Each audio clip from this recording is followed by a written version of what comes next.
I'm Nadia Taylor, Training and Exercise Manager for the Readiness Support Center. And this is Semper Gumby, a podcast about emergency management in the Corps of Engineers.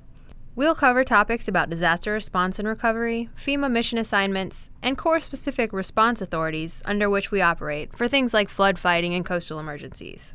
In today's episode, we'll be talking about CREST, or the Contingency Real Estate Support Team. We have with us Mike Taylor and Marcia DeVille. So, Mike, what do you do for the Corps? I'm a rehire annuitant. I have been working with the Corps for over 40 years, and my primary focus at this point is CREST and overseas leasing. And Marcia, what about you? I'm with headquarters for Army Corps of Engineers, and I'm the CREST program manager.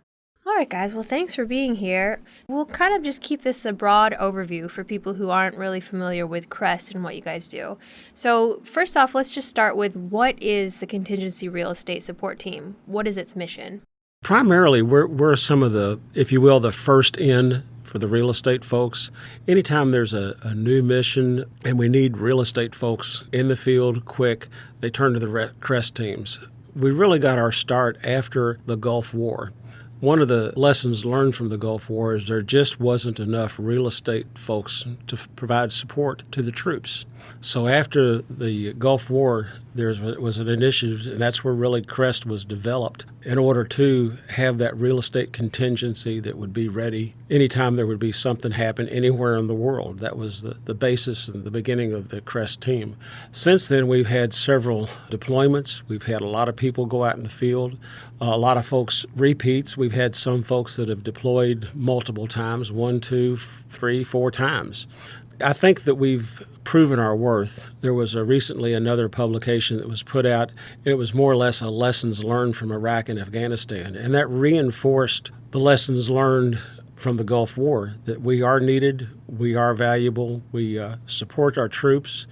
What we do is different than what the normal Corps of Engineers does, whereas the Corps may be building schools or wells or rebuilding bridges, doing more of that infrastructure type thing.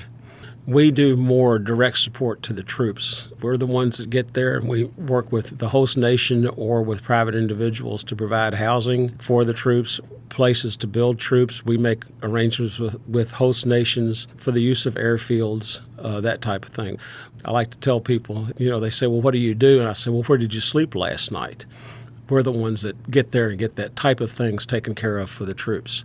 If the Marines have occupied a hilltop and they want to have a forward operating base, we're the ones that will make the real estate agreements for the use of that property. It always begins and ends with real estate, because no matter what mission, whether it be contingency operations for wartime, whether it be a natural disaster here in the United States, whether it be, just our regular real estate duties here in the States as far as civil works, any project, you will find that real estate in some form or fashion is always involved, because everything that we do, land is impacted and space is impacted, and real estate has to be involved because we are the real estate agent for the Army. So to be clear, even though to state the obvious, really, we're talking about contingency real estate teams, and you mentioned Afghanistan and Iraq and the Gulf War. This is on the military or FFE, Field Force Engineering side of the house, right? Correct. We do support for 3 types of things, and there are quite a variety of them. One is, of course, war operations. We support the troops there. We also help in operations leading to war, such as when we were having the troop buildup in Kuwait. We support that type of mission. Before the war, we had people going into Kuwait doing the same thing. Where are we going to house the troops? Where do we store equipment? Where do we have warehousing for equipment? That type of thing. We also support missions other than leading to war or war missions. We have other missions that we support, military exercises. We also had folks that deployed on Operation United Assistance, the Ebola mission to Africa. So we do, if you will, wartime and peacetime operations. Anything that the military is involved in, we're there to support them. What is the benefit of using a CREST in overseas contingencies? Why do we use these teams? Well, let's go back to the original reason for the teams. We do a lot of work overseas that is completely different than what we do stateside. So we need to have folks that are trained in overseas operations, and we also need to have people that are ready to deploy. That is one of the things that was identified early on, right after the Gulf War. We didn't have enough people that were trained. We didn't have enough people that were ready for that overseas contingency type operation. So that's where the CREST team comes in. We try to make sure that our people are trained. They have a network, if you will, of reach back so that when something does happen, we can get those people out in the field relatively quick. So I have to imagine that real estate in an overseas contingency is much like real estate in the United States, kind of comes with the caveat buyer beware. I have to imagine that's infinity times in an overseas contingency operation. So what is the on-the-ground deployment like for a real estate specialist on a CREST team? It can vary dramatically with where they're going. It could be that we would be deployed to a relatively developed area, such as when we went into Kuwait, or we could go into some very remote areas, such as when we went to Liberia for the Ebola mission. So it can vary greatly. In the sophistication of the environment that we go into, we may go into an area that has a relatively sophisticated real estate market with real estate agents, brokers, and so forth, just like we would have in the state. Or we might go into an area where there's little or no real estate records. Real estate ownership, determining who owns the property is just a real challenge. We go into areas that have been ravaged by war. Records are missing. The owners have left. So it can be very challenging, and it'd be just a real variety of situations that we can get into. So one of the things that we try to teach people is to be free thinking, problem solving. That's a big part of the issue. Can you talk about just a little bit of what Mike touched on, like what some of your members who are deploying have to face over there? Well, like Michael mentioned, a lot of it has to do with what region or area they're actually deploying to in reference to the development of the country and what we're being asked to do. If we are coming in the forefront of this deployment, that means we're setting up pretty much from scratch, and we're developing basically a home away from home for the military group that we're supporting. If we're coming in the middle of a deployment exercise, then we're kind of piggybacking off of what's already been developed there and trying to locate something that's very mission specific.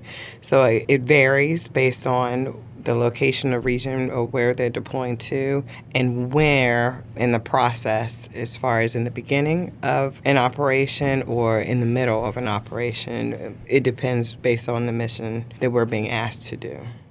So team members are basically deploying to find spaces to lease or rent or buy to support military troops in whatever requirement there is. Mike mentioned a forward operating base, but what are some other examples of spaces that you guys take care of?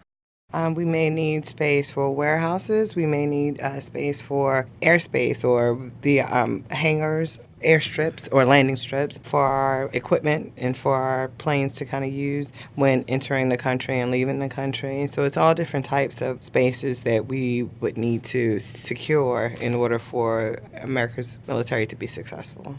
What about the cultural element in all of this? Because, of course, cultures vary, and some cultures widely vary, and especially over like price and negotiation and buying and selling. So how do you handle the cultural element in all of this when you go to another country and try to buy or lease space? Well, of course, we have our laws and regulations that we need to adhere to, but we also take into consideration that we're dealing with other cultures that may not be as sophisticated as ours in reference to laws and regulations. And if we have a certain mission that's a requirement for the military to be successful, sometimes we have to adapt and adhere to that country's laws or guidance while also keeping and adhering to our regulations as well. I use, for example, appraisal. In the United States, in order for us to execute certain leases or documents, you have to have an appraisal. Well, when you're deployed in a foreign country, that realty specialist has to kind of use their own judgment in reference to putting a value to a particular piece of land or a piece of property in order to enter into that agreement. So you're not going to have a formal appraisal, and you can use kind of market analysis and some other determining factors to determine what we may feel is a fair price for the United States to basically pay for that particular piece of property. So is this something that you teach in training, this cultural element, cultural literacy, for lack of a better word, for upcoming deployments, or is it handled more as just-in-time training, depending on the country that they're going to? Most of it that I've seen has been just-in-time training. When we go to the CRC, they'll usually have some type of cultural awareness training, sensitivity training, whatever. If you're going into an Arab culture, or if you're going into a Spanish culture, or going to a location in Africa, you'll get some type of cultural training at that point, more precise training. What about other training? What other training do you employ to keep our teams up to speed? We have quite a list of things that we teach. Part of it is we even start with basics, how to write a lease. We talk about negotiation styles and techniques. We talk about some of the cultural things, how to negotiate. We talk about how to deal with interpreters and translators. As Marcia mentioned, we talk a little bit about the differences between appraisals and market values, record keeping, just the whole litany of what a person might expect to have to do when they go to the field. Of course, we always have our reach back, too. We let people know that when they get out there and they're on their own, and if there's questions that they have us as a reach back. They can always get back to us. But we try to cover the whole litany of items that they may experience when they get into the field, and also get people mentally prepared that things are going to be different when they get to the field. They're not going to have possibly an office with computers and telephones and air conditioning and so forth. They could be in a tent working on a laptop, and things might be kind of basic at first. In a deployment, when we're deploying a team, is it a team in the true sense of several individuals, or can just one individual or two individuals deploy for a mission? I think in concept, they originally talked about teams, but in reality, it's been more ones or maybe twos at a time. When we send folks on a FEST team, they may have one real estate specialist, one real estate person. We have had offices with several people in the field, but usually going in on the first wave, it's usually one person, and then we'll plus up that office as we need. We'll get a sense of how many people do you need. We sent folks on the Ebola mission. We had 2 folks that went. So it just depends on the mission, the size of the mission, and what the situation is on the ground. If we have a requirement for additional people, we call back to headquarters. She reaches out and grabs more people. Okay, now you mentioned the FEST team, that's Forward Engineer Support Team, part of the FFE, Field Force Engineering Program. So do CREST members always deploy with a FEST team, or can they deploy in support of other missions in which FEST isn't deployed? We have been encouraging FEST teams to have a real estate person on board. In the past, there's been FEST teams that have gone out not thinking that they need a real estate person, because FEST teams are typically engineers. They're looking at bridges and roads and engineering type things, not realizing that, they are going to need a real estate person on that team. So in the last 2 years, we have had more real estate involvement on the FEST teams, and we do teach a real estate module for the FEST training. So I think the awareness is growing, so I think we'll have more real estate folks deploying with FEST teams. But where it stands right now, a member of the CREST team can deploy alone outside of FEST to support a certain mission. So what were you guys doing in Liberia for the Ebola mission? Again, it was, where are you going to land the helicopters? Where are you going to put your tents? Where are you going to set up these clinics? Where are all the, what was it, the 82nd Airborne? They had to have a place for their troops. Where are you going to feed them? Where are you going to let them sleep? Where are they going to put their helicopters? Where their equipment's going to be? That's the type of things that we had to make real estate arrangements for. How did that work? I mean, when you get in country, let's use Liberia for an example. How does it work from start to finish? The CREST member lands and they have to find this space. How does it happen that they find the space to now the U.S. military is using that space? And that's one of the hardest things. The first in have the hardest job. A lot of times the military has got there before us. They may have already occupied some space. There may be arrangements that have been made with the host nation through the embassy, or maybe through the host nation military. They've said, you can set up at this location. Well, then we need to formalize that informal agreement, if you will. And then once they get in country, then there's always the expansion You might have the one helicopter that lands and a few troops get off and they say, okay, here's where we want to be. And that's just not a large enough area. Maybe the landing field's not big enough. The tent area is not big enough. We need a place to land with C-130s. So we start expanding. We start going out. We use that as a beginning point, if you will. And then we go out from there. So in the Ebola mission, there may have been a need for additional camps scattered out through the country. Now, the Ebola mission was somewhat unusual in that it was a multinational and it was also a State Department-driven mission. So it was a little bit different than our normal. But again, I guess the unusual is the normal for us. It sounds like there's got to be a lot of diplomacy involved in all of this. It definitely is. And especially when we're entering foreign countries, we want to make sure to represent the United States in the best light as possible, also while completing whatever mission is at hand. So I think diplomatic relations is always kept in the forefront in making sure that we adhere to the regulations and guidances that we have to follow in order to enter into any agreements. So it's a very tightrope situation to kind of walk at times. But I think that's what makes the program so exciting for realty specialists who may be interested in serving on the CREST teams, because no deployment is the same. Each mission is different and unique. So it's definitely challenging, but also rewarding to those who work the CREST program. How do people become more involved if there's a realty specialist out there who wants to be part of the team? Well, as a program manager, they can reach out to me directly. And then there's also the Red Eye program that they can go to. There's a website that's associated if they want to express interest. But if they just have questions to kind of get the ball rolling to see if they think that they, may be interested or would be a good fit for the program, by all means, my email is available and they can reach out to me directly.